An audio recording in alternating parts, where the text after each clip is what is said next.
大家好，我是台北武大会的 Roberts。那今天我们又邀请到我们的陈江荣老师，还有我们的博生，感谢他们又来了。那因为大家应该看过上次的影片，我们有非常惨烈的事情，就是我们泽光的刀尖断了。对，那时候我们很伤心，所以就赶快请陈老师这边帮我看一下要怎么修复这个骨刀的部分。我就想说，他如果断了，对我来讲就是感觉是有点严重的事情。那想说以陈老师这边帮我们处理的话，看能处理怎么样。然后经过了这段时间，陈老师也已经把它整个修复完成，也研磨完了。那老师这次在修复的话，感觉怎么样？还可以吗？就是他的刀尖。还可以啊，就是主要它刀尖，日本刀其实它刀尖本来就是一个就是比较弱的地方，因为它最尖，最尖就代表说它是最单薄的地方，然后它那边本来就你只要稍微碰到比较硬的东西，本来就很容易会断，因为它也是有刃纹的地方，它是硬度是高的。其实我们最常遇到就是说不小心去敲到那个水泥哦，对，挥刀的时候，因为现代很多水泥质，比如说墙壁啊、地板，有那种水泥的最危险，你碰到水泥很容易断掉，很容易断。如果是木头的可能还好一点。所以刀尖其实老师遇过刀尖断掉的状况是蛮多的。也没有到很多啦，但是有遇过几次。所以这次修复的时候啊，老师看这个刀尖断的状况是严重还是不严重？其实他这一把他断的那个可能差不多有3-4米的长度，其实已经算是有点严重，因为他日本刀那个刀尖，你只要可能稍微断一点啊，你要把它再修成尖的，你会连那个高低一起动，因为你看它像一般它这个切线的这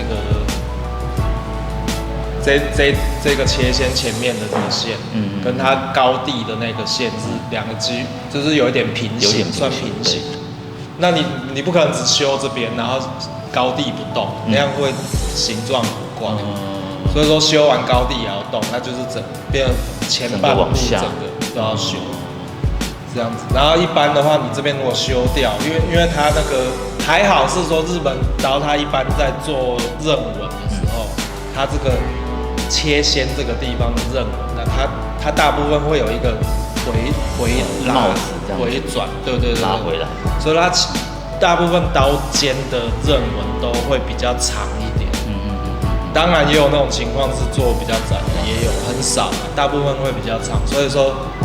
基本上这一把修完了，你现在看还是看不太出来说，哪里怪怪的。主要原因就是因为日本刀本来它刀尖的刃纹就会留的稍微比较宽一些。对，它这个刃纹它还有帽子的形状，对，上面就是表示说它反正就是还够，主要就是够。哇，那太好了。如果说它现在如果再断一次啊，可能这边就会有一点点不够。目前看起来好像根本就跟没断过，就是看不太出来。再来就是说修的时候，我也有把它修完以后，我也没有把它那个尖收的那么薄。就是它这个刀尖它如果你磨完全平的，它到最尖端的地方会有一点点虚，因为太锐，就是你稍微也就是有点像哈刃一样，稍微有点转折，让它变有点圆，这样像斧头那样，它强度会比较高，这样你再去刺，就算刺到硬一点的东西也不太会断。哇，这个太感谢老师帮我们把它修好。老师把这个刃纹磨完之后啊，它这个刃纹看起来像是什么样的刃纹啊？比较少看到这种有点直刃，但是又有点不规则的感觉。它这一把其实就是偏直的一个小乱吧，偏直的一个小乱刃纹。因为其实你看它这把刀，的各个地方啊，你就大概可以看得出来说，它这把也是偏向实用型的刀，所以其实它对于刃纹啊，就不是那种，对，它不是那种很华丽啊，还是怎么样，它就偏直，但是呢，它又不是真的完全直，可能他觉得直刃纹有点单调，所以他加了一些小乱，然后这样就是上面会有一些废啊、沟啊的东西，就是你细看还是有一点可以看的东西，不会那么单调这样。而且它的刃的那个刃纹的幅度也没有到那么窄，看起来这个就不确定它中间有没有修过，这个就很难讲。也许它中间有修过，因为你看它这个一般来讲，这个刀组啊，跟它这个刃的这个线跟刀组其实是几乎是顺下来的。你如果看到它有个落差，像现在有一点点，你拆开来会更明显。就是它这边有一个90度转角。如果它这个90度转角很小很小，有的甚至没有，那就是它一定修过。这个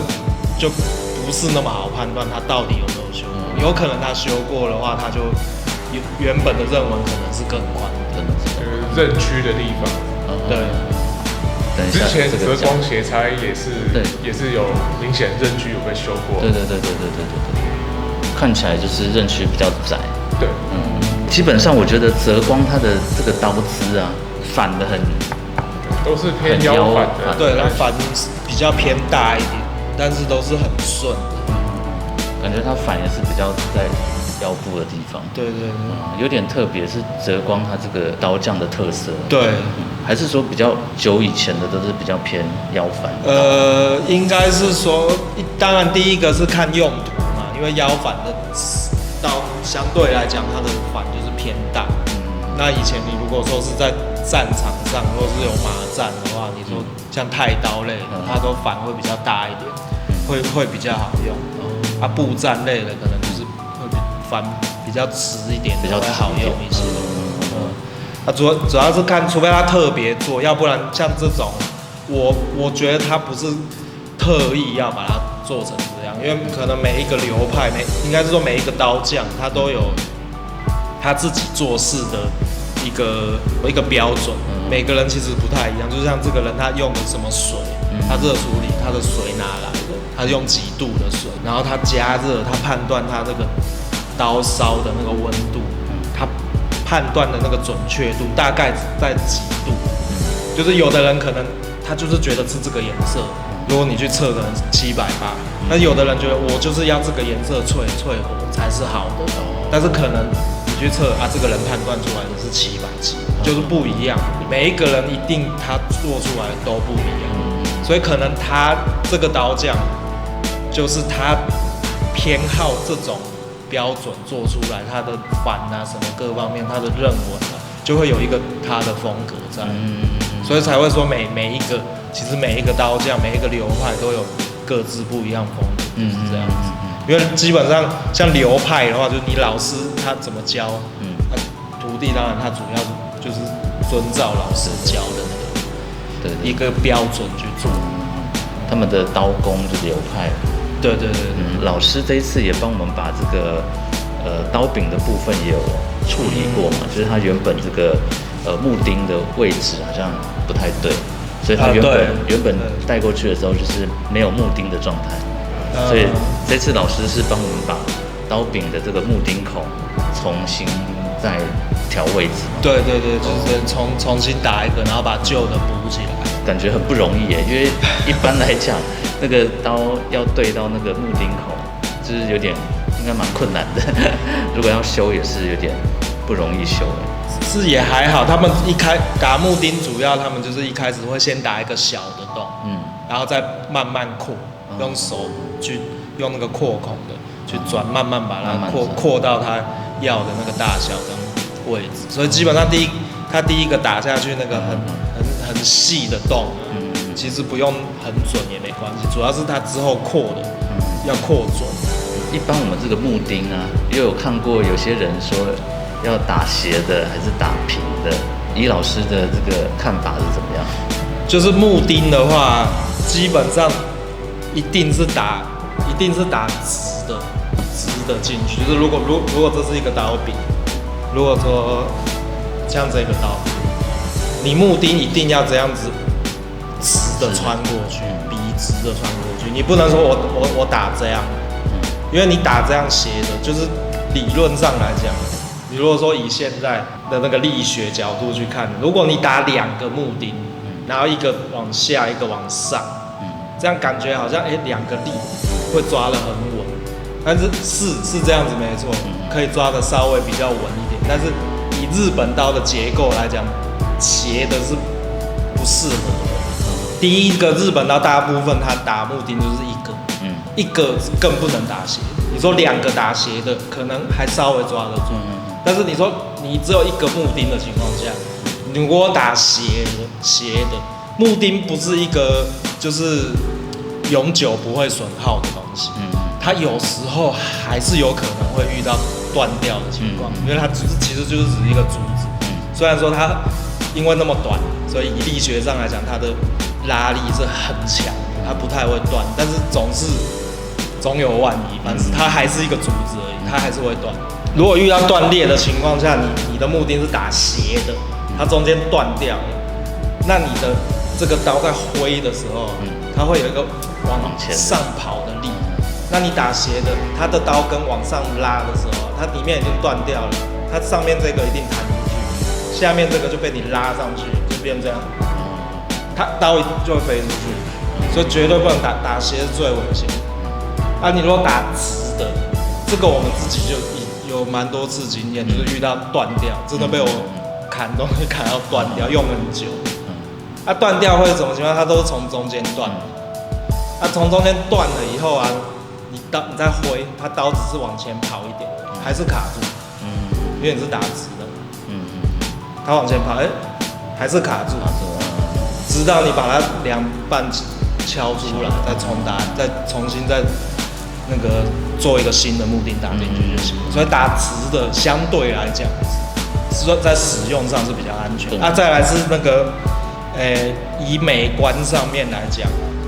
打直的也是，就是像我们其实它这个日本刀的这个柄绳，它是交叉错位的，就是它这边的这个菱形，在另一边是绳子，对。这边的菱形在这边是绳子，相反是这边绳子，这边就是菱形，就是它是相反的，它2边是这样交互相反。那你如果说我木钉打，我想要很好看，我打在这个菱形的正中央，那你打直的下去，你到另一边一定碰到绳子，那你绳子不就被打断了？对，所以你不可能这样子打，所以你不能打在像这个原本它就是打在那个一个菱形的正中间，所以它后面就是碰到绳子，所以它为了不碰到那个绳子，它就变打斜的，它就会斜到另一边的菱形正中的空间。对，但是其实正常来讲，日本刀它的木钉并不是这样子，它还是打直的，只是说它打在这个菱形的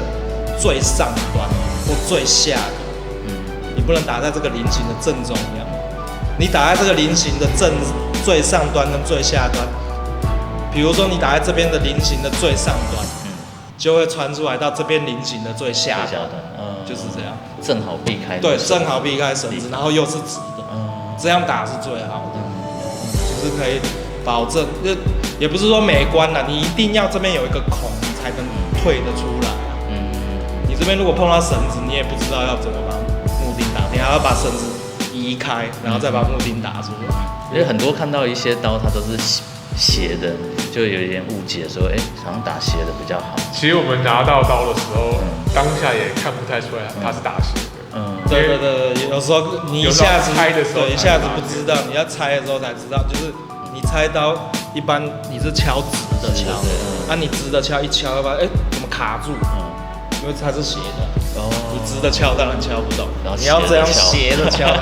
才打得出来。所以经常他如果打斜，还有一点就是，如果它那个木钉塞得很紧的时候，你要卸那个木钉，斜的时候你很难敲出来，经常就直接就把木钉敲烂，就直接坏掉在里面，直接坏掉，那变成里面挤成一团，更拆不了。哦，所以真的是千万不要打斜。所以应该是要打直的。对。像博生有看过打斜的刀吗？蛮多的，就是在帮客人就在接这些维修的时候，其实蛮怕就是接到要修大陆做的刀，